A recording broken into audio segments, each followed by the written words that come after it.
आप सभी को जोहार, नमस्कार, आदाब, प्रणाम करते हैं।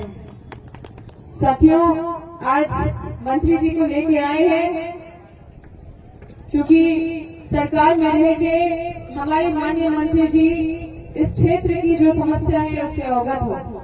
यहाँ की समस्याओं से ये मामूली मनोज कार्यक्रम बस नहीं है, ये एक कार्यक्रम है जिसमें हमारा बस यही मंशा है कि यहाँ की समस्याओं से माननीय मंत्री जी को अवगत कराना। और मैं इस मंच के माध्यम से, ऐसे तो हम पहले ही बता दिए मंत्री जी को कई बार जब भी बात हुआ है कि यहाँ की समस्या क्या है, मैं मंच के माध्यम से मंत्री जी से कहना चाहती हूँ कि अपने विधायक के कार्यकाल में हमने विधानसभा सत्र जब भी चलाया, एक भी दिन ऐसा नहीं हुआ जिस दिन क्षेत्र का समस्या हमने नहीं उठाया हो। और हर समस्या में अधिकतर 90% समस्या हमने विस्थापन का समस्या उठाया है, क्योंकि ये केंद्र सरकार की कंपनी है और केंद्र सरकार का परियोजना यहाँ पे अपने आप को भारत रत्न कहने वाला जो कंपनी यहाँ पे है, हम जानते हैं कि केंद्र में बीजेपी की सरकार है और चाहे रोजगार हो, चाहे पुनर्वास हो, चाहे मुआवजा हो, इन तीनों चीजों पे केंद्र सरकार बिल्कुल गंभीर नहीं है। किसी तरह से बस कोयला निकालना है और मुनाफा कमाना है। यहाँ के लोगों को चाहे गोली के दम पे, चाहे डरा के, चाहे पुलिस प्रशासन को आगे करके, अधिकारी को आगे करके यहाँ पे घर खाली करवाना है और जैसे तैसे जमीन हड़पना है। किसी को नौकरी तो देना नहीं है, नौकरी का मतलब रोजगार के नाम पे कुछ ना कुछ लोग देके यहाँ के लोगों को बस ठगने का काम किया जा रहा है और इनका हक और अधिकार मारने का काम किया जा रहा है। हम लोग कभी हारने वाला खून हम लोग के अंदर है ही नहीं, हमारे अंदर दौड़ने वाला खून है। और आप लोगों के आशीर्वाद से यहाँ तक पहुँच गए हैं कि पूरे देश में पहचान बन गया है। ये आपका ही आशीर्वाद दिया हुआ था, वरना अमला प्रसाद को कोई नहीं जानता था। अमला प्रसाद को अगर दिल्ली में अभी सब कोई जान रहा है, अमला प्रसाद को अगर पूरे देश में अपने पूरे संगठन में काम करने और इतना मान सम्मान हर जगह मिल रहा है, तो वो आप लोग का ही आशीर्वाद है। इसलिए हम सदा ऋणी रहेंगे और हम जितना भी समय मिलता है बड़का गांव में अपना सेवा दे रहे हैं। कभी कभी हमको बंगाल भी देखना पड़ता है, कभी इंदौर, कभी कर्नाटक, कभी मध्य प्रदेश, कई जगह जाना पड़ता है, तो अपने दायित्व को हम निभा रहे हैं। पहले से ज्यादा ही खट रहे हैं, लेकिन कम नहीं खट रहे। और जब भी कोई दिक्कत हो तो आप लोग निसंकोच होकर समय लेके आप लोग मिले, फोन में बात करें। हम किसी का अगर फोन नहीं भी अटेंड कर पाते हैं तो उसको कॉल बैक भी करते हैं। तो आप लोग बिल्कुल ये ना सोचे कि आप वंचित हो गए हैं, आपको वंचित होने नहीं देंगे, क्योंकि हम क्षेत्र की बेटी है और आप लोग सबके घर की बेटी। बस यही कहना चाहते हैं, जो विस्थापन का जो समस्या है, जो संघर्ष है, वो पूरा परिवार हम लोग बहुत झेले हैं।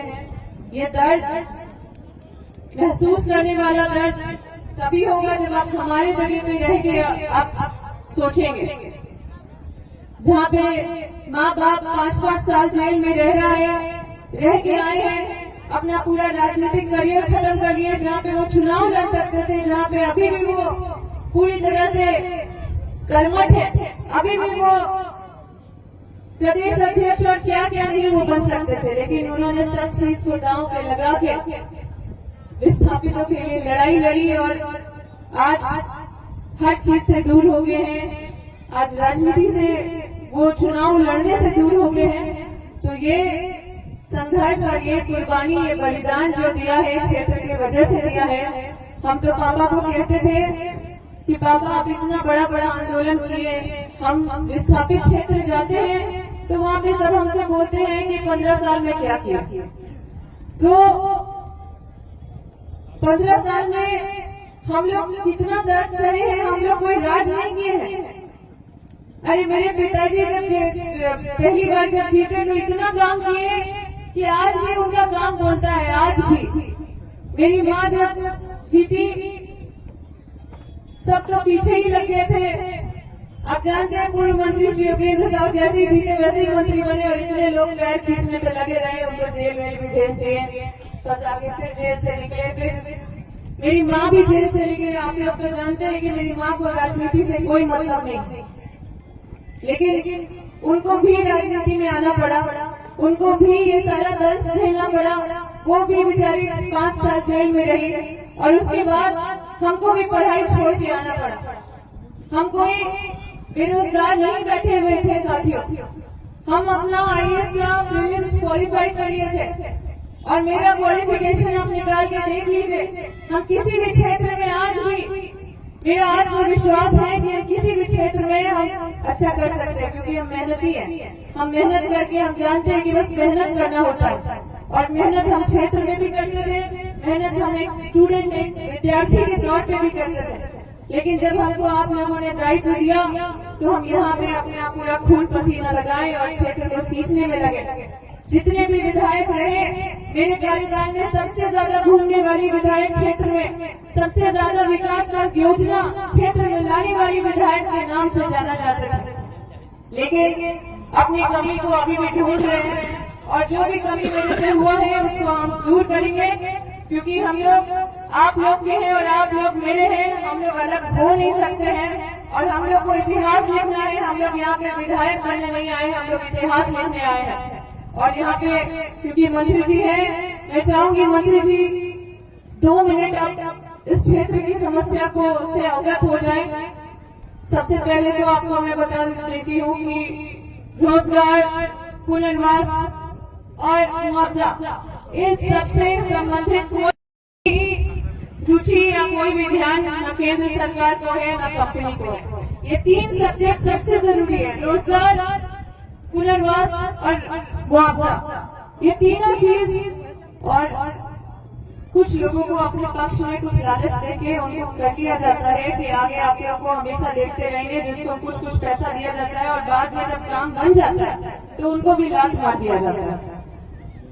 मुआवजा, पुनर्वास, रोजगार, ये तीनों चीज से इनको कोई सरोकार नहीं है। ये तीनों चीज से वंचित हैं यहाँ के सभी लोग जो विस्थापित हैं। उनको क्या चाहिए? उनका तो जो बोलते हैं कि उनको कंपनसेशन देना या उनको क्षतिपूर्ति, जो उनकी क्षति होती है वो भगवान भी क्षतिपूर्ति नहीं कर सकते, लेकिन जो एक कानून है उसके तहत भी ये लोग कोई काम नहीं करते हैं। हमारी कांग्रेस की सरकार थी केंद्र में तो 2013 का कानून बना विस्थापितों को न्याय दिलाने के लिए, लेकिन अंग्रेजी कानून, जो अंग्रेज के समय जो कानून चलता था, कोल बेरिंग एक्ट और लैंड एक्विजिशन, वो अभी तक चला जा रहा है। और जबकि हम लोग कमेटी बनाए थे, जब हम विधायक थे तो हम भी कमेटी में थे और उस कमेटी में ये निर्णय हुआ था कि 2013 कानून यहाँ पे हर हाल में लागू होना चाहिए नियम के अनुसार, जिसमें कमिश्नर भी साइन किए थे लेकिन NTPC साइन नहीं की, जिसकी वजह से वो धरातल पे नहीं उतर पाया। उस रिपोर्ट को धरातल पे उतारने की जरूरत है। दूसरा चीज है माननीय मंत्री जी कि यहाँ पे कट ऑफ डेट सबसे बड़ा इश्यू है। जो कट ऑफ डेट ये लोग बहुत पहले निर्णय लिए थे कि कंपनी यहाँ पे आएगा, उसी समय का कट ऑफ डेट आज तक चला रहे हैं। जो आज 18 साल के हो गए हैं और जिनका घर आज जा रहा है, उनको 18 साल का मान्यता नहीं मिल रहा है, उनको विस्थापन का मान्यता नहीं मिल रहा है। इस तरह से पूरा परिवार वंचित हो जा रहा है। तीसरा चीज, GM लैंड का बहुत बड़ा घोटाला हो रहा है। हम तो DC मैडम से भी कई बार बैठक किए, मीटिंग किए, बहुत स्तर पे विधानसभा में भी मामला उठाए, लेकिन सबसे बड़ा मसला ये है कि DC मैडम बोलती है कि हमको समझ में नहीं आता है GM लैंड का पैसा कहाँ है, पैसा कहाँ है। कंपनी बोलता है कि हमें GM लैंड का पैसा दे दिए और रेवेन्यू बोलता है कि GM लैंड का पैसा तो केंद्र सरकार देगा तब ना देंगे। तो इस मसले को हल करने का जरूरत है माननीय मंत्री जी। आप अगर पर्सनली इसमें लगेंगे तो निश्चित रूप से हमें पूरा विश्वास है कोई बहुत बड़ा रॉकेट साइंस नहीं है कि जो हल नहीं हो सके। और यहाँ पे GM लैंड खाली कराने के लिए कैश दिया जाता है 3 लाख रुपया, जो अनऑफिशियल होता है और इसी तरह से दे दिया जाता है ताकि लोग कुछ भी संतोष करके वहां से हट जाए। और उसके बाद भी अन्य बहुत सारे इश्यू हैं। ये पूरा जगह ही कृषि प्रधान क्षेत्र है, लेकिन आज शिक्षित किसान के बेटे को भी प्यून का नौकरी करने के लिए ललायित रहना पड़ता है कि नहीं? तो ये पूरा क्षेत्र में किसान पूरी तरह से खत्म कर दिए गए हैं। अब लोगों के पास कोई दूसरा चारा नहीं है, कुछ भी अपना रोजी रोटी कमाने के लिए कोई भी रास्ता निकाल रहे हैं। और हम सबको बहुत कृषि प्रधान क्षेत्र है, लेकिन आज शिक्षित किसान के बेटे को भी प्यून का नौकरी करने के लिए ललायित रहना पड़ता है कि नहीं? तो ये पूरा क्षेत्र में किसान पूरी तरह से खत्म कर दिए गए हैं। अब लोगों के पास कोई दूसरा चारा नहीं है, कुछ भी अपना रोजी रोटी कमाने के लिए कोई भी रास्ता निकाल रहे हैं। और हम सबको बहुत संघर्ष करने की जरूरत है, क्योंकि हमें पता है कि ये कोई मामूली कंपनी नहीं है, ये भारत रत्न कंपनी है। इससे लड़ाई लड़ने के लिए आप सबसे भी कहना चाहते हैं कि आप लोग को संगठित रहना पड़ेगा। कोई भी सरकार संगठित लोगों से डरता है। आप लोग सब बिखर जाएंगे तो ये लड़ाई नहीं हो पाएगा। आप देखिए, आज शिक्षक लड़ते हैं तो शिक्षक संगठित होकर लड़ते हैं तो उनका मार्ग पूरा होता है कि नहीं होता है? होता है ना।